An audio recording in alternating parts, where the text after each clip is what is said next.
Hi, everyone. I'm Robert Waggoner, and I'm happy to have you here today to talk about lucid dreaming.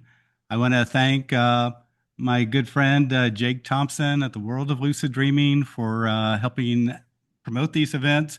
And basically, we meet normally the first week of each month. And so I'm happy to answer questions and share my thoughts on lucid dreaming after having written two books on the subject and having more than 1,000 lucid dreams, and also having lucid dreamt for more than 40 years. So, first, we're going to have a little bit of a slideshow, and then we're going to open it up for lucid dreaming questions. So, here we go.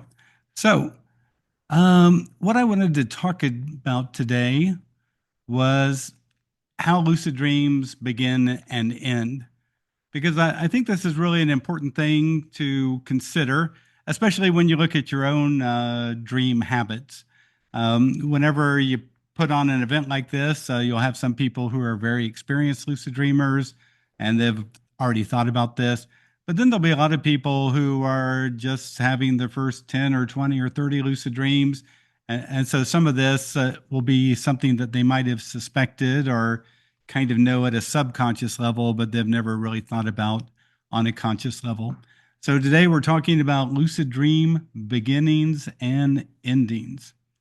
So if you remember last month's talk in April of 2025, I mentioned how oftentimes I notice that I would become lucidly aware when I needed to make a decision within the dream, or I needed to get a question answered within the dream.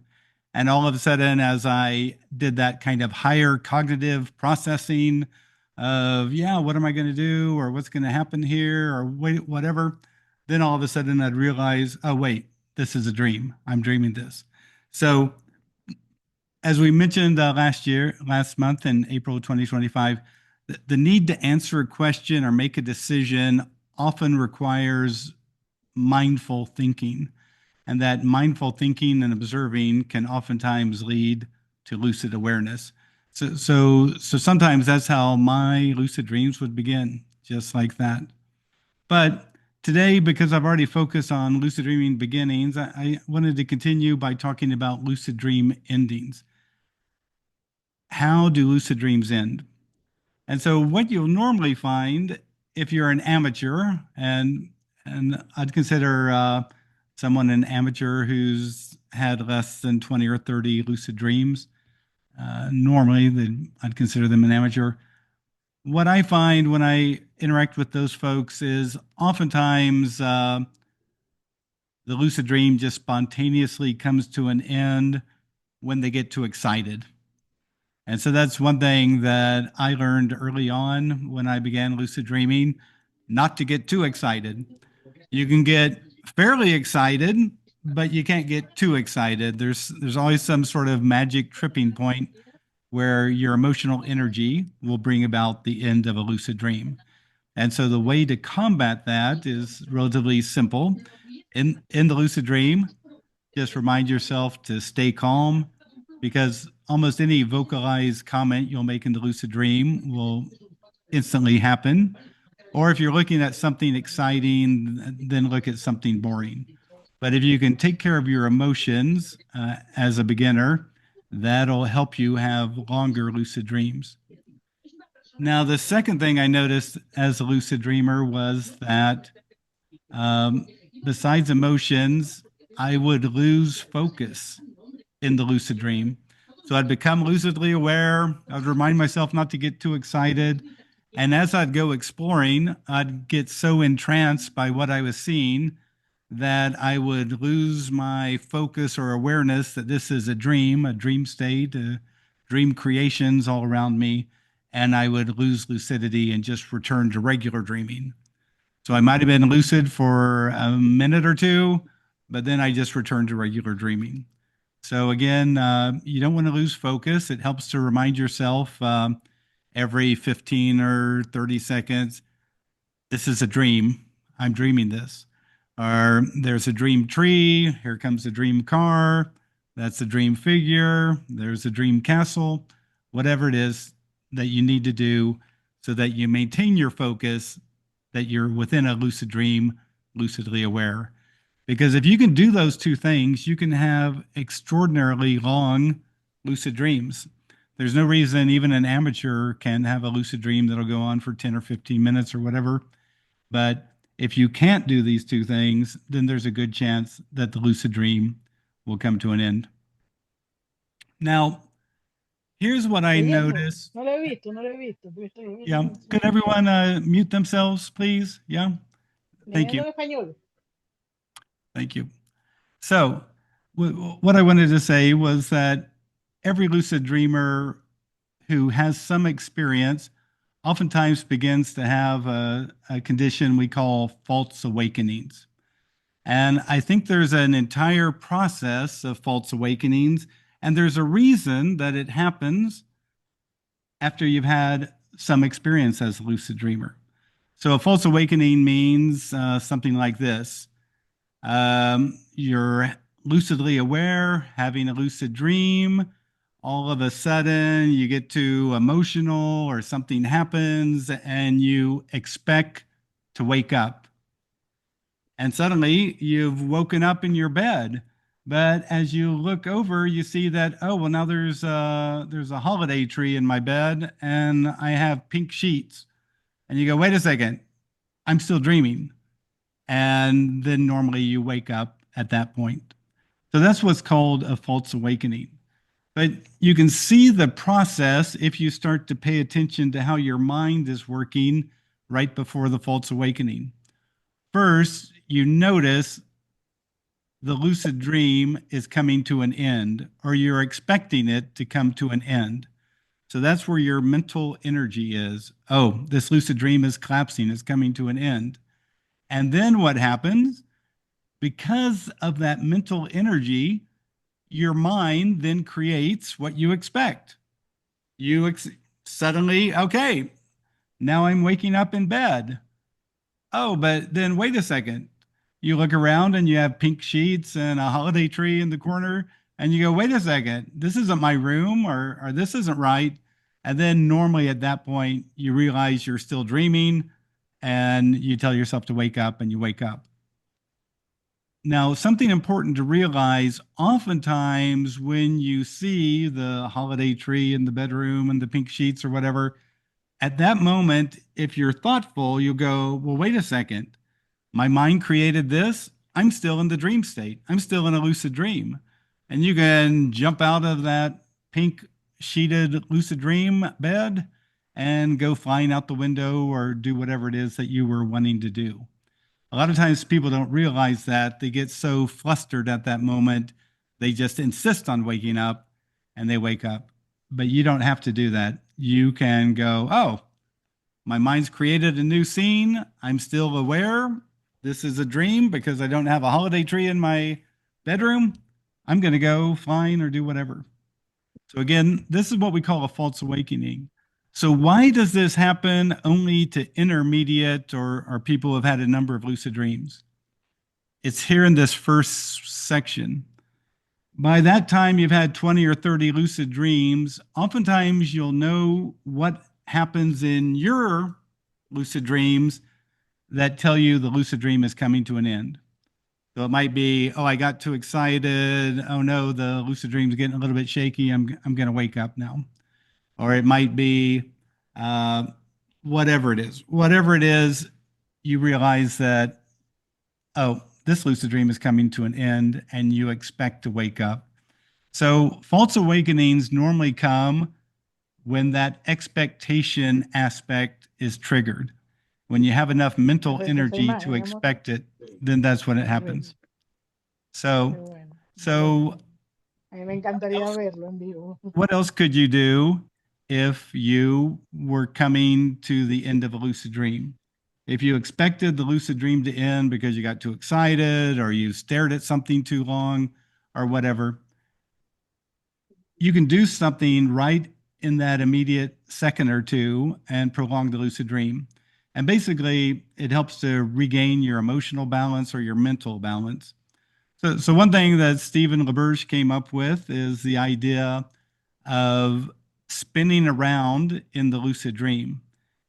in his mind, if you spun around in the lucid dream, that would activate your vestibular system and that would give you a new sense of balance. And oftentimes that would create a new lucid dream scene. But I want to tell you, I learned how to lucid dream before I'd ever heard of Stephen LaBerge and before I'd ever read his first book. I think it came out in 1985. And I remember a friend asked me to spin around in a lucid dream and see what happens. And so I spun around, and then just orbs of light began to appear. The other thing you can do if you want the lucid dream to continue, because normally when you spin around, the lucid dream will continue. Oftentimes you'll find yourself in a new space. You could focus on something new or something instead of focusing on whatever is happening out there in the lucid dreams. Do like Carlos Castaneda's shamanic teacher, Don Juan, told him, look at your hands. And he said, by looking at your hands, you'll renew the power of dreaming. So oftentimes by changing your focus, that would stabilize the lucid dream and you won't wake up. But those are some ways that you can elongate lucid dreams if you have enough notice, because normally you have about 2 or 3 seconds to do something. If you do one of those two things, oftentimes you can keep that lucid dream going. Now, one thing I did want to mention a few months ago when I talked, I encouraged people to send in their lucid dream experiences or articles to our free online magazine, which you can find at luciddreamingmagazine.com. Uh, if you'd be so kind, you could submit your lucid dreams or articles by May 20th. Just go to luciddreamingmagazine.com and you'll see how to submit. The next issue is June 2025. So if you do that, I'd sure appreciate it. I really enjoy reading people's lucid dreams and articles, and it always helps us grow. Also, if you have questions for me that you don't want to bring up here, you can always go to my website, lucidadvice.com, and I have a place to submit questions there. But I do hope you'll play around with lucid dreaming. And if you want to submit a lucid dream, I'd really appreciate it. Just go to our magazine, luciddreamingmagazine.com. So that's going to end our presentation there. And now we're going to open it up for lucid dream experiences. So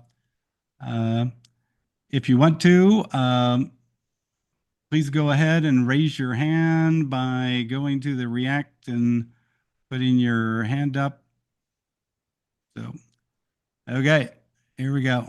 So I see, Mark, we're going to go to you first. And thanks. Hello again. Hopefully everyone can hear.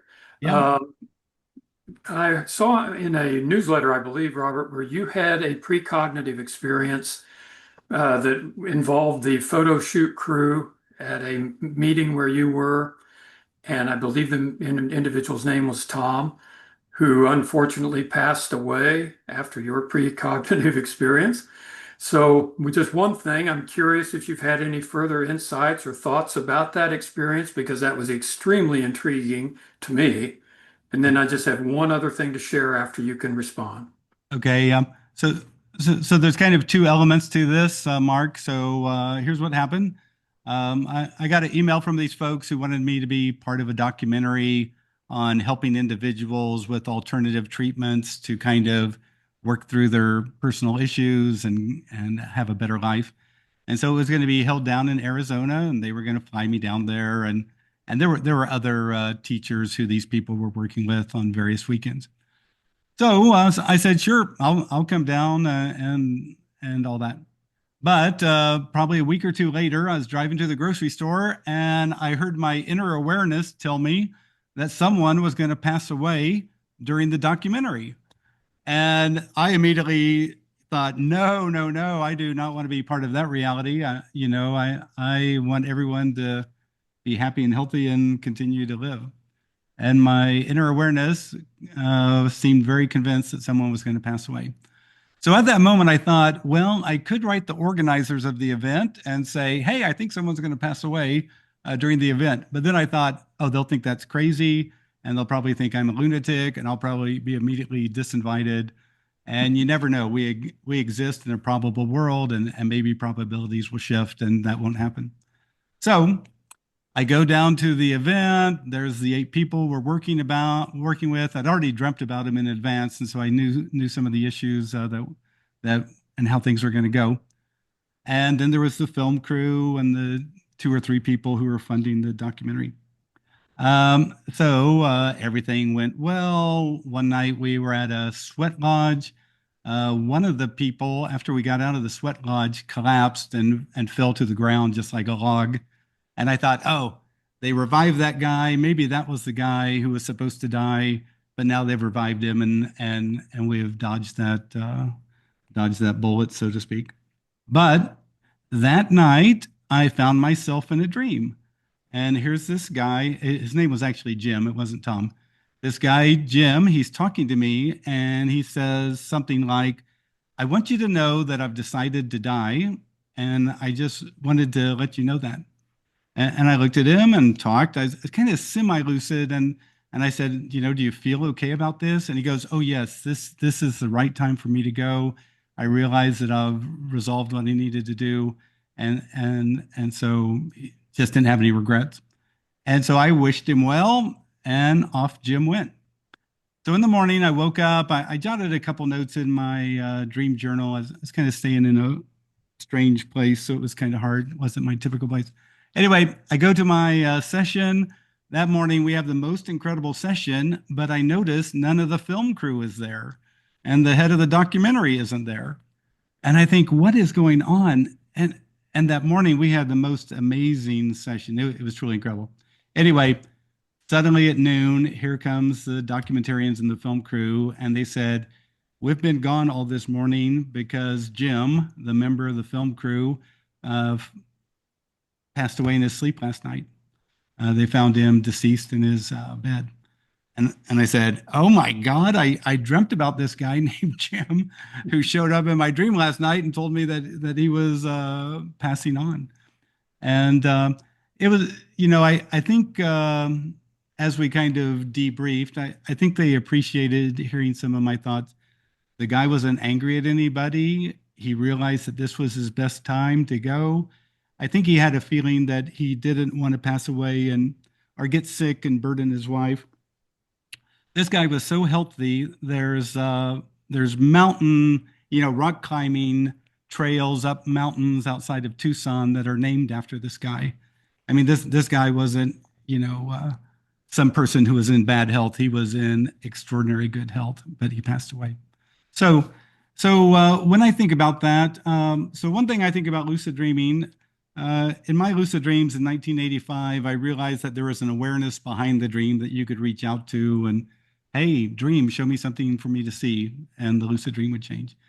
And after that, I began to explore that very deeply with different questions, asking to experience concepts, get information outside of typical time and all that. And I realized all of us have an inner awareness. We just all do. But some of us connect with it easily, and some of us accept it. Some of us aren't afraid of it. We've come to peace with it. And so as I began to interact with it more, I noticed in the waking state, my intuition got better. I would suddenly pick up things, and then sometimes I was stunned when what I had picked up about a family member 8 hours away, I'd call them up 3 days later, and they would confirm what I had picked up. And so that's why I began to really pay attention to when my inner awareness would reach out to me during the day. And oftentimes, I'll tell you, it's when I was doing something repetitive or something that didn't involve my mind. My mind was kind of quiet. I'm just driving down the street to the grocery store, and all of a sudden, that's when it would pop through, just at the strangest times like that. That would be so transformational. I can't even imagine having an experience like that. And then just talking about it, so like we are conversationally, and yet that was a preconception of a life-altering situation. That's amazing. Right. Here's one thing, just to explore this topic a little bit more. I think all of us have filters. Some of us let in a lot of information, and some of us deny a lot of information. We don't want to know. The ego wants to be king, doesn't want to be bothered by this inner self that knows even more than it knows, and so we all have filters. And if we begin to adjust our filters and let in more information, then oftentimes we get intuitive guidance. Also, there's an emotional aspect to it. And so I'll explain how this helped me in my dreams and lucid dreams. My dad had got to his 80s, and I realized, dad's not going to be here forever. I mean, he's going to pass away at some time. And so I told my inner awareness, just like we're talking now, and I said, inner awareness, I want you to tell me when my dad is getting ready to transition and pass away. And I'm not afraid of it. I'm not afraid of dying. I'm not afraid of him dying. I just want to be informed. I want to be kept informed. So what I'm telling people is you can consciously open your filter, because sometimes we're so afraid of that, or we don't want to, even imagine it or whatever, and we keep out the information. And so exactly one day before my dad passed away, I dreamt of his passing away. And it was a very literal dream. And then as it got closer, I began having more dreams about his passing. And then I remember the night before he died, I dreamt I was with my dad driving to North Dakota, which is probably the deadest state in America, in the dead of winter, viciously cold outside at night. And so that right there are a lot of death symbols. And then we pull up to a motel, and they have a room for my dad, but nothing for me. And I think, boy, that's odd. North Dakota's so dead, and it's the middle of winter. Why wouldn't this hotel have more rooms? Then I let my dad out there. I think they gave him room 13. And then I went walking around and noticed this church with the marquee door flapping in the wind. And I thought, wait a second, why would anyone let that happen in a North Dakota town like this? And then I realized, oh, this is a bloody dream. I'm lucidly aware. And so at that moment, I decided, well, what do I want to do? And I thought, oh, I want to do this, which involved flying away. And as I started flying away, I saw one of the deceased brothers of my dad. He was kind of glowing from within, and he looked so stunned as I just flew right by him, just like, boom. But the next day, my dad passed away. So again, we filter by virtue of our belief system and also by virtue of our emotional needs or desires. And anyone can open up. I think lucid dreaming is a wonderful way to open up because you see the truer nature of things. Robert, well, in respect to the others who have their hands up. Yeah. Your stuff is so fascinating. I could sit here all day and ask you questions, but to incubate that permission from your inner awareness, is it like an incubation? You just simply request it? Well, so I know my inner awareness exists, and so I just ask it, You and just converse. and some people might be a little bit more, if it's for my own good, let me become aware of, when my family member is going to transition. So that's how a person could approach it. But I just tell my inner awareness, just remind it a few times, maybe once a week I'd remind it, and then I could tell what was happening when the dream started to go in that direction. It's obviously a very powerful inner awareness you have. So thank you. Thank you very much. Thanks, Mark. I think we all have much the same powerful inner awareness. I mean, we just do. I'm happy for it to exist. I'm happy to interact with it. It's helped me out on so many occasions. And I just think of it as part of our larger psyche, as part of our larger psychological equipment. Nothing, anything that I did to earn it. It just comes as part of the equipment. And some of us don't know all the equipment we have in our toolbox, or we ignore it, or we think the ego has to do everything. That's what the ego likes to tell us. But instead, if you look within, you'll see that all of us have this. Well, I assure you, after this conversation, I'm going to be pursuing my inner awareness with some questions and conversation. Thank you. Okay, okay, have fun with it, Mark. Thanks. Okay, next I see Nadia in the list here. Well, Hi. thanks for the opportunity. Can you hear me properly? Yep, yep, fine, thank you.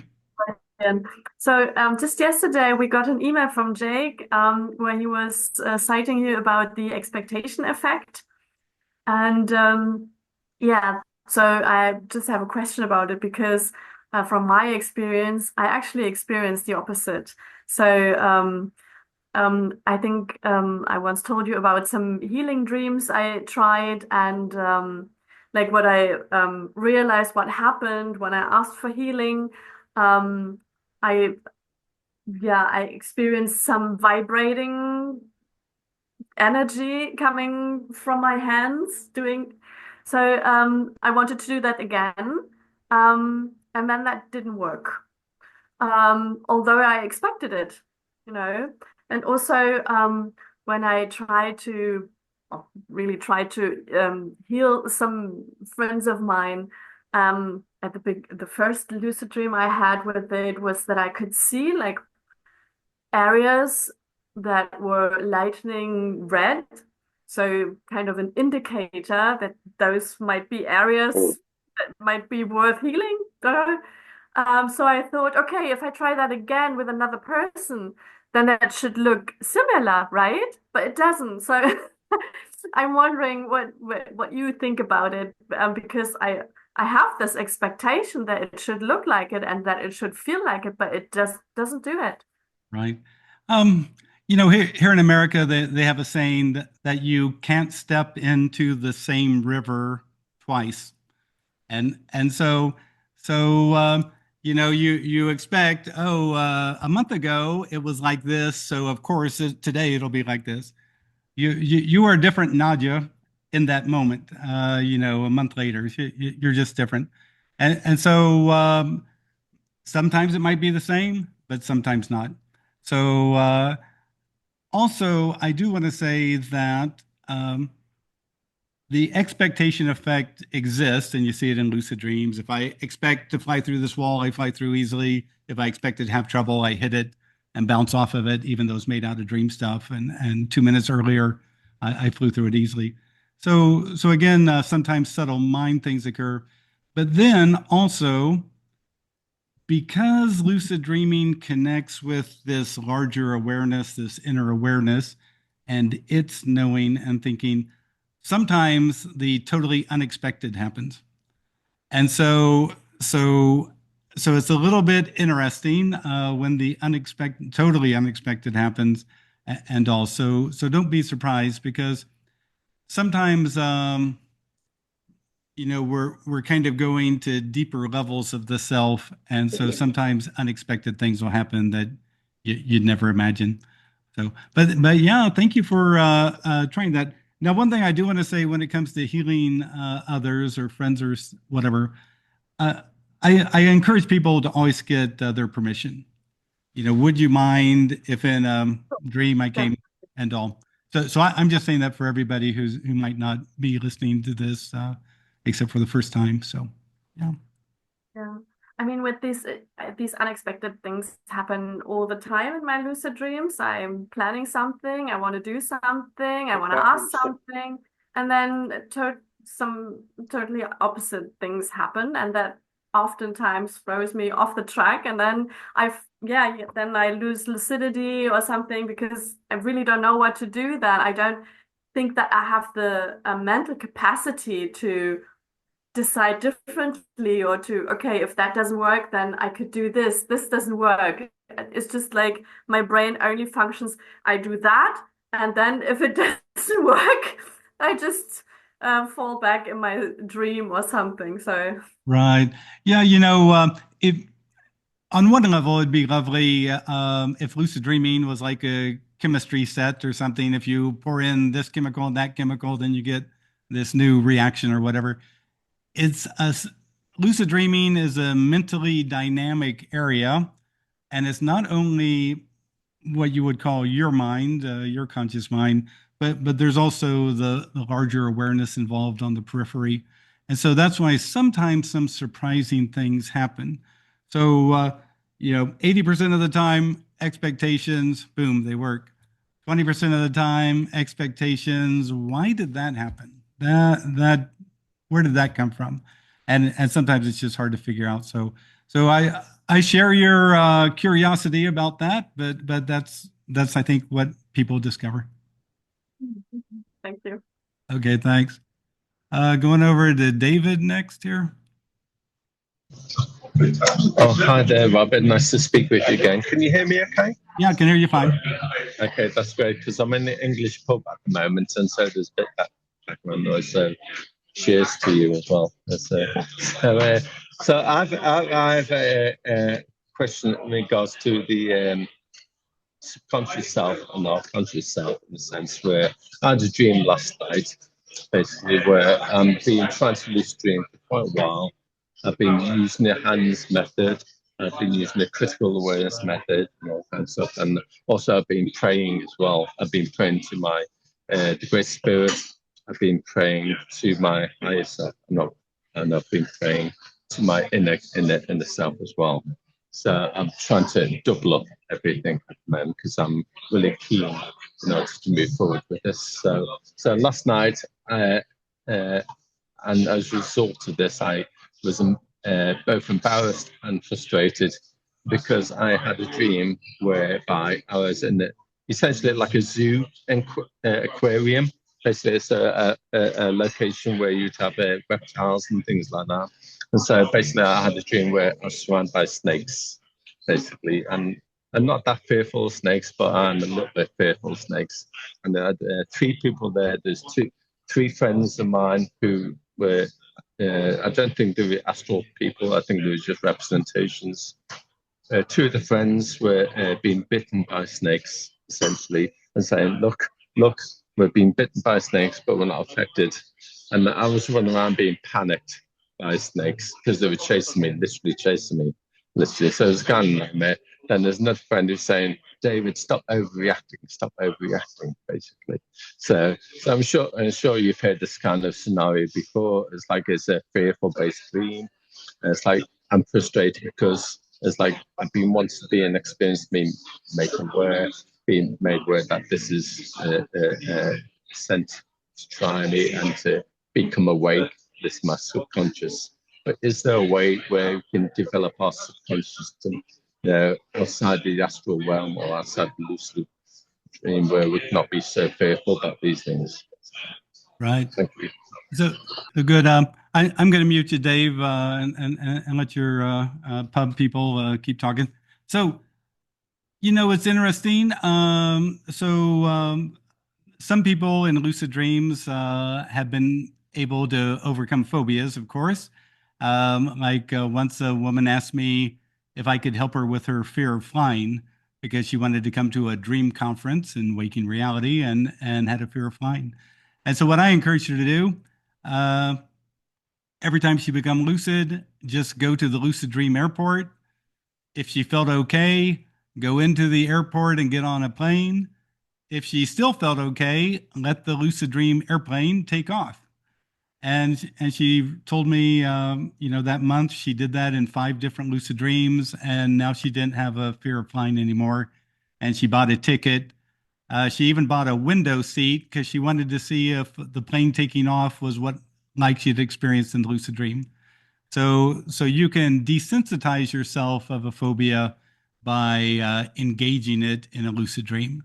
Now, when it comes to the other aspect, whenever it's a dream, you got to kind of think of a dream as like a poem, because a snake in a poem might be, a snake in the grass, someone who's untrustworthy, or someone who's going to stab you in the back. Or it might be a snake like a snake in, the cobra with all the wisdom, and it might represent, kundalini or wisdom or whatever. You got to kind of start thinking about it in kind of more symbolic terms and all, and what I like is the words by Gail Delaney, who's written some wonderful books on dream interpretation.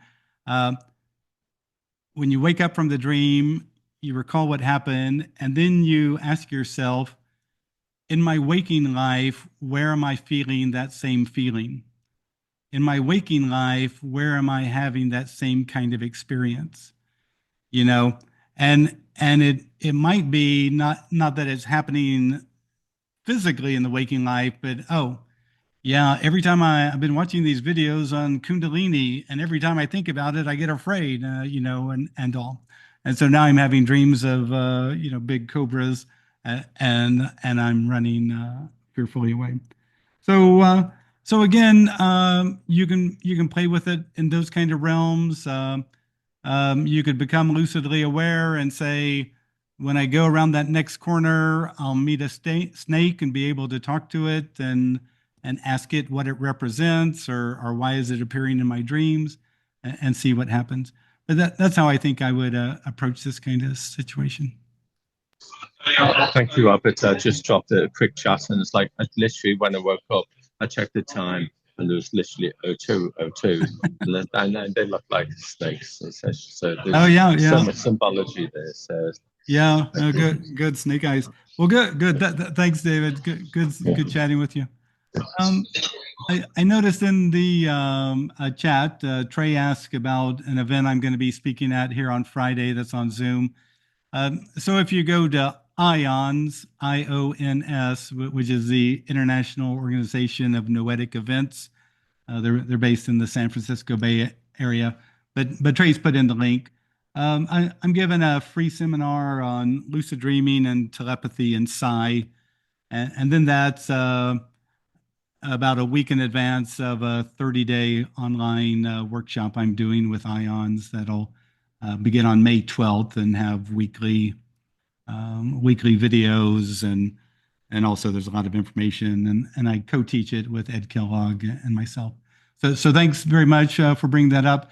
So yeah, Trey, I'm going to be talking about this podcast that occurred here in the States called the Telepathy Tapes, and it's about these people who are non-speaking autistic people who incredibly have developed really powerful telepathic abilities. And not only that, sometimes these non-speaking autistic people also meet in an inner space they call the hill, at least some of them do. And there they communicate and share ideas and search for wisdom and all sorts of things. And so one of their instructors learned that maybe he could reach it in a lucid dream.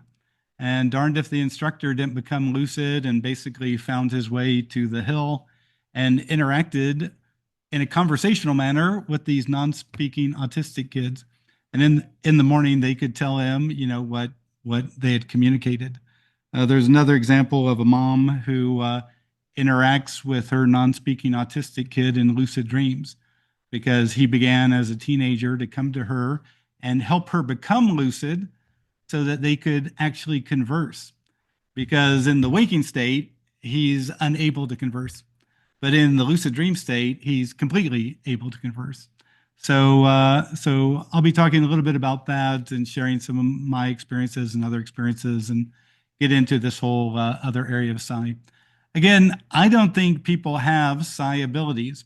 I think we all have psi abilities. So I don't think anything is being kept from anybody.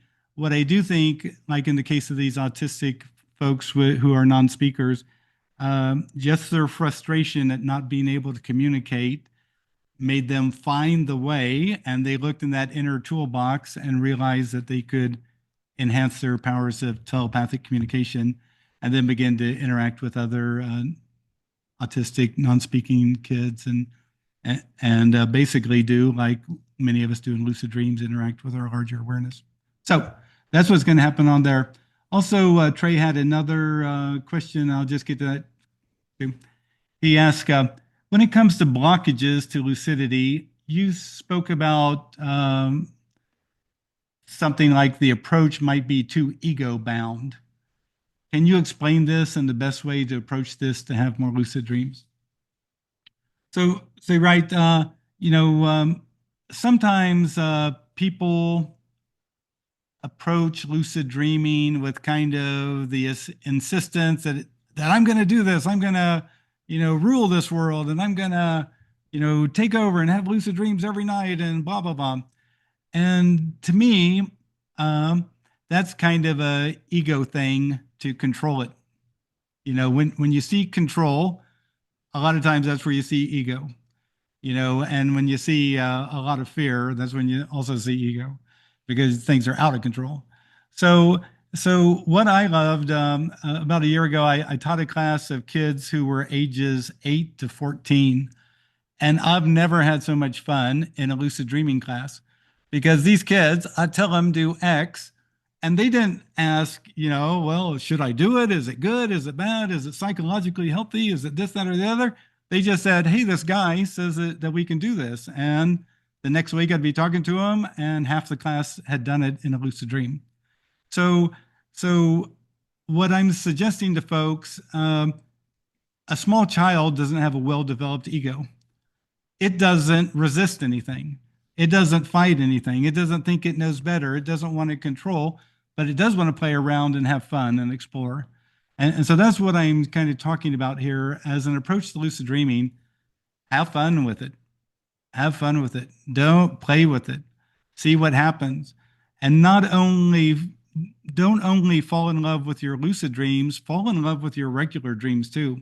Some of my most powerful experiences are regular dreams. So just play with that and see how you go. So yeah.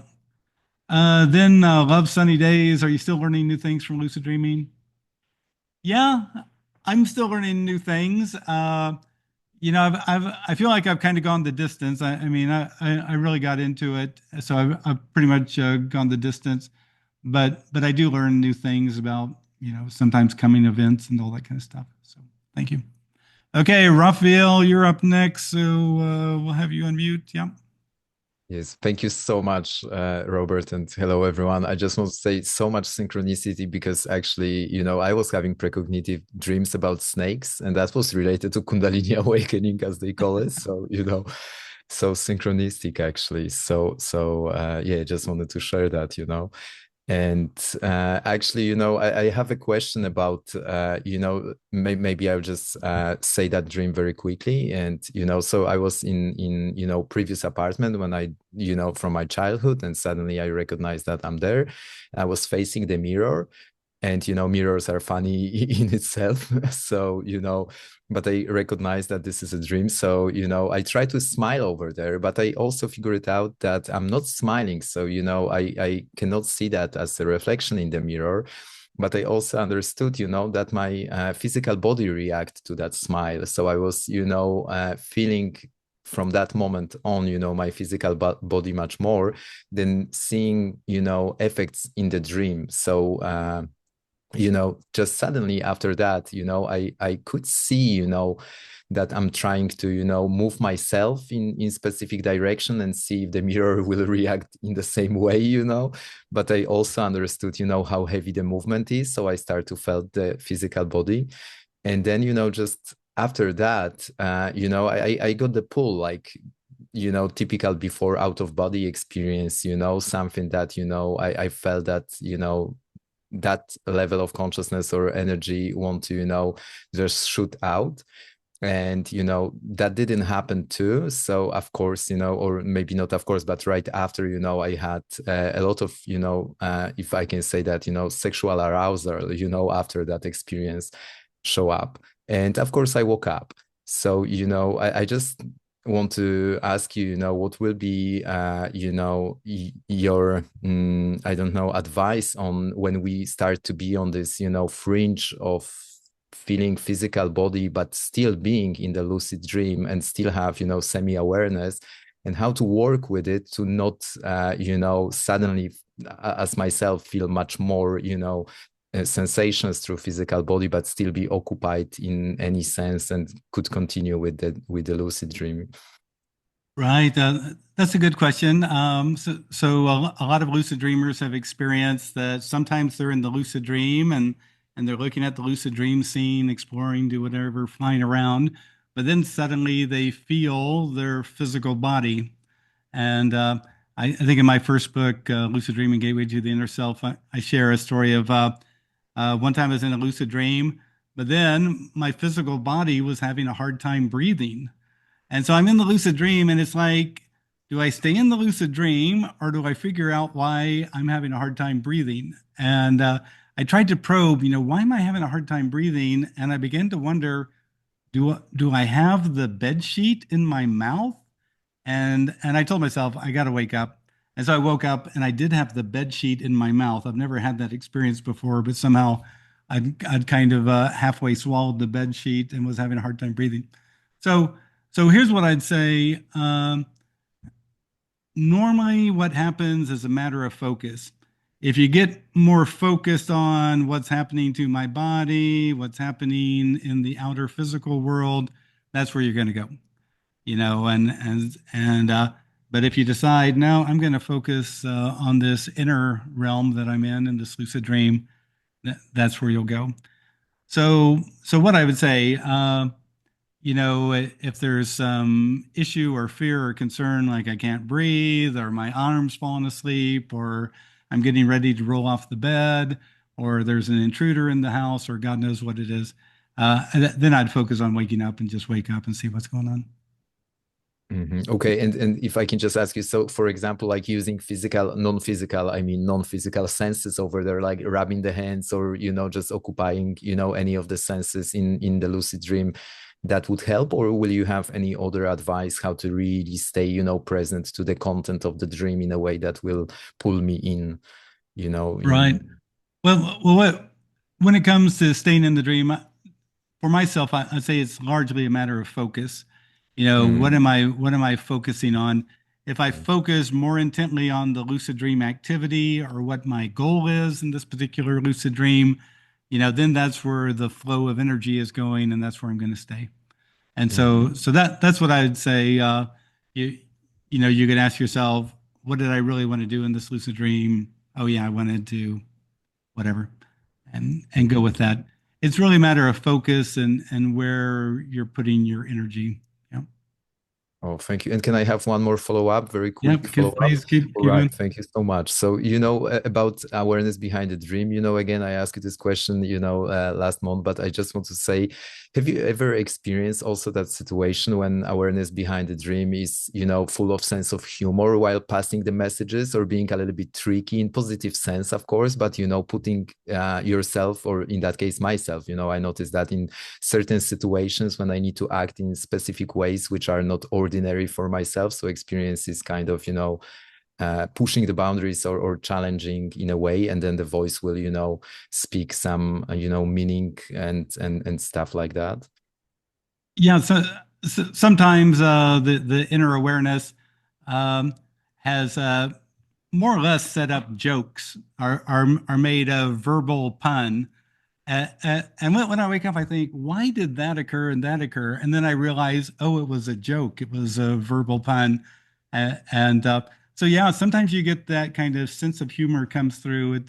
You know, it's, it doesn't happen all the time, but on occasion it kind of comes through and, and possibly from their perspective, sometimes they find our investigations and experiments a little bit on the humorous side. I mean, I guess so. it's like a different level of awareness. I mean, it's just like that it's kind of like watching a child or watching a kid. It's kind of funny. So Wow, thank you so much. thanks. And we're going to go to Sierra Buell in a second, but there's a question. Have you ever personally found that your physical environment where you had a lucid dream influenced the lucid dream? For example, sleeping in a hotel as opposed to home, or sleeping near a sacred site. And yes, I have. One thing I noticed, oftentimes I'd become lucidly aware in hotels. I used to travel quite a bit up for business. And I think part of it has to do with vigilance. When you're 1,000 miles away, you're sleeping in a hotel, are you safe? Are you this? Are you that? And so you're just a little bit more vigilant on inner levels. And so therefore, when something strange happens, you become lucidly aware. So yeah, I would say that definitely occurs. Also, I've noticed too, sleeping near a sacred site. Here in North America, there's a lot of Native American places, and that they considered kind of energetic sites. And boy, yeah, almost every time I've gone to one of those places and fallen asleep, I've had powerful lucid dreams, and sometimes they've actually involved Native Americans.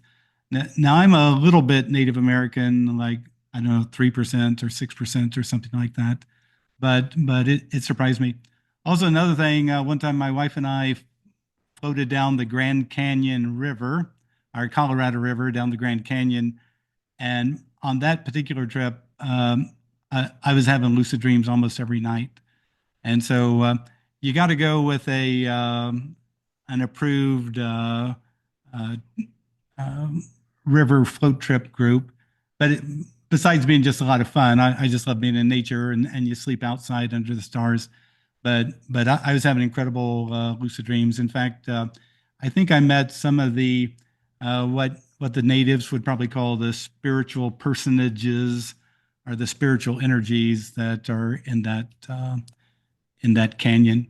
But for a lot of the native people, they think of that trip down the Grand Canyon as kind of akin to uh, the after death journey, I guess is what I'd say. So yeah, some of those sites. So so here's the big question: is it just because I expect those sites to be more powerful and energized that I have the lucid dream, or is it something fundamental to that site that allows the lucid dream to occur?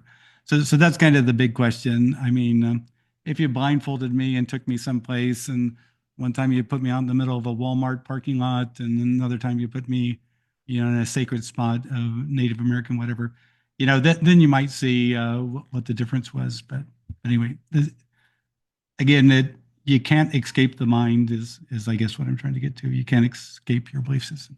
So now we're going over to Sierra.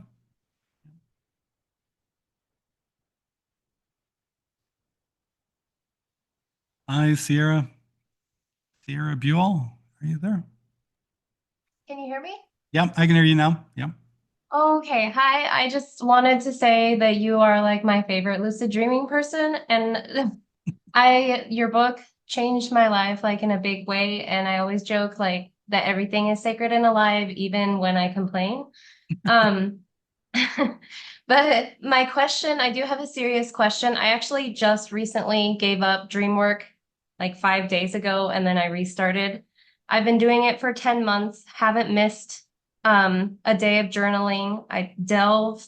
My dreams are very fragmented. Probably in the last 10 months, I've had about 30 normal dreams, 4 lucid dreams, and the rest are fragments, such as one dream entry was Paul Rudd's being condescending, ? And I have no memory of anything that happened in it, no visuals.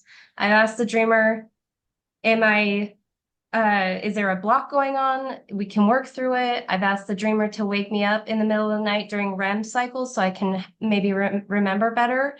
And it does wake me up, but I still often can't remember. And I've also tried vitamin B supplements. I'm a little over enthusiastic sometimes, so I even tried to not do that. And I in both of my lucid dreams that I have had, I've directly addressed the dreamer, and the dreamer hasn't responded. The first time I woke up, the second time I got like an error noise when I was like dreamer, and then I got an error noise, and then I eventually just woke up. But beyond that, a lot of my goals are spiritual, and some are materialistic, and some are just fun, but mostly spiritual. This is really dumb, and I'm talking really fast because I'm actually also at work, but I wanted to say, A, do you have any advice? B, is there something wrong with me? And C, if no advice, can I pay you $50 to ask your dreamer to ask my dreamer why I can't remember my dreams? And that's the end of my spiel. Okay, thanks. And you can always watch this recording later if you have to get back to work or the boss walks through the office. So anyway, um, so thanks first. One thing that I would say is this. So there were times in my life where my lucid dreaming stopped.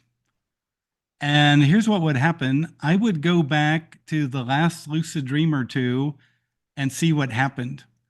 And sometimes in that lucid dream, I was presented with an issue that Robert did not want to deal with. Robert just, I don't want to deal with that. Keep that away from me. And then what happened? My lucid dreaming stopped.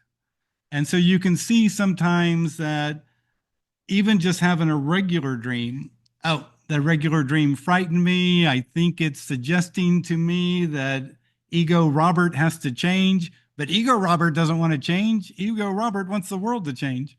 And so, oh, now I can't recall my dreams anymore.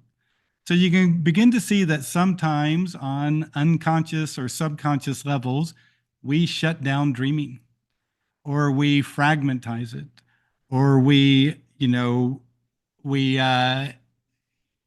make it become a staticky, I want to hear it, but I can't. We make it this kind of approach avoidance kind of conflict and have it expressed in a sensory aspect in the dream. So again, what it often turns to is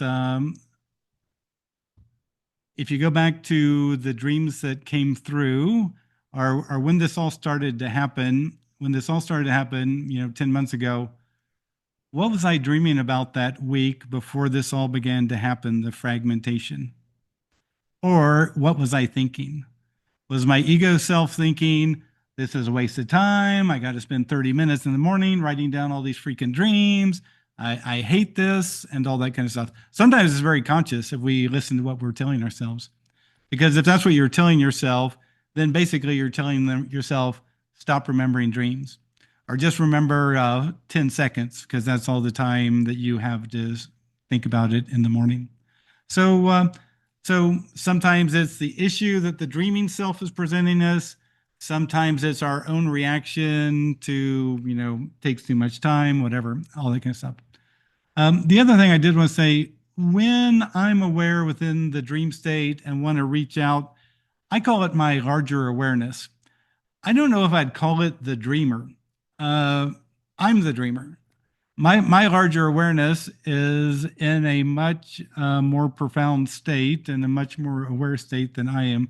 So I'd be a little bit careful, because sometimes the actual words we use can be so important.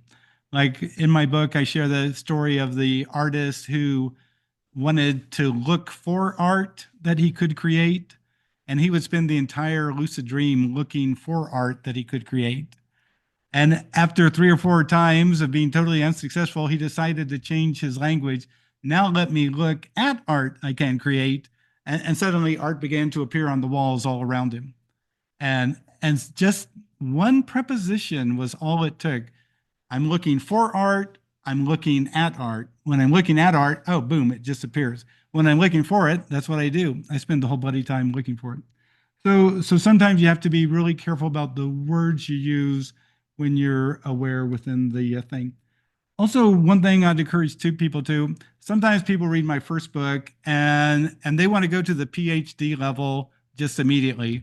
They don't want to go through first grade, second grade, third grade, fourth grade, fifth grade. They don't want to do any of that. They don't want to do any of the preparatory work. They just want to dive off the high dive from the get-go. And lucid dreaming is an educational journey. And so, no matter where you are, there you are. And so begin there, begin there. And don't worry about what some other guy, did. That's not your journey. Your journey is yours. So start where you are and take it from there. So I'm going to turn it over to Paul and have Paul unmute himself. Hi, Robert. How you doing? Doing good, Paul. Good to hear you. Caroline actually listened to all of the telepathy tapes, and boy, were they what I call ultra fascinating, especially since 10 to 15% of them are savants, and some of the experience is they expressed on the tapes. And I did spend like a week trying to incubate getting onto the hill. And I think I was on the hill several times, but my only thing that I remember was appreciation. A strong feeling of appreciation came back to me about just making the attempt to understand what was going on with them and to communicate on the hill. Oh, good. That's one thing you kind of hear in the telepathy tapes when they talk to this young man who became lucidly aware and sought out the hill.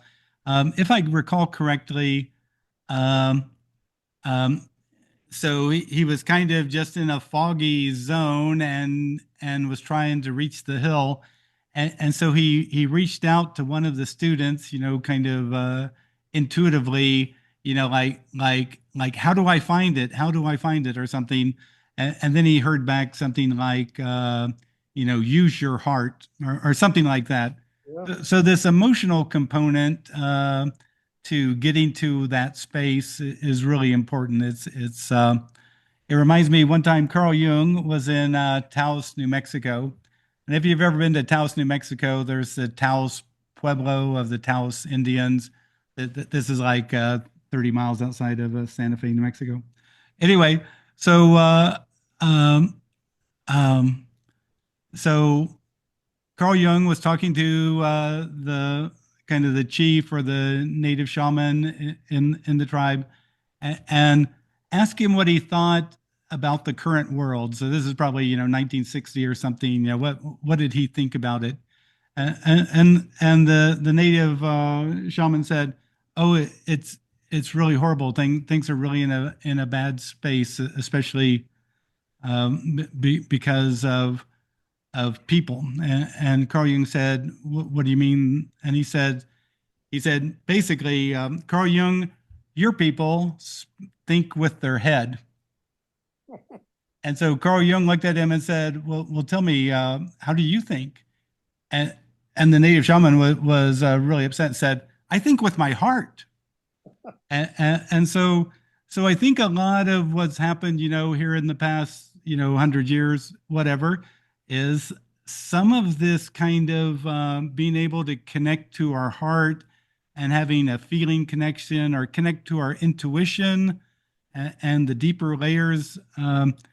It's really something that we've ignored as we've kind of tamed the outer world out there. But now you see, in all the mass shootings and everything, that people have lost touch with their heart. I mean, their heart self, and so I think we just need to achieve some sort of balance. And that's why I'm so glad you brought this up. That when you made it to the hill, it was kind of more of a emotional sense or a feeling sense of gratitude and appreciation, and it wasn't so much you know brick and stone and all that kind of stuff. Thank you. Thanks, Paul. Good to hear you. Well, good. So we've come to an hour, and that's about what I tell Jake at the World of Lucid Dreaming we're going to do. So I'm going to wrap it up here in a second. I did want to say again that here on Friday with Ions, I'm doing a free event. People just need to register, where I'll be talking a little bit about lucid dreaming, the telepathy tapes, and psi or psychic phenomenon. So you're always welcome to go to the Ions website and click around, and hopefully you can register for free to that. And then also on May 12th is when they start up a 30-day online class that I do with my friends Ed Kellogg and Jillian Thetford. And so if you have an interest in that, of course, for that is a pay class and all that kind of stuff. But I want to thank everyone for coming today, and I really appreciated all the questions and everything. Really found it all really interesting. Just want to thank everyone, and we'll be back, or I'll be back in about a month here, and we'll do this all again sometime. So thanks, everyone. Adios. Thank you. Okay. Cheers. Yeah.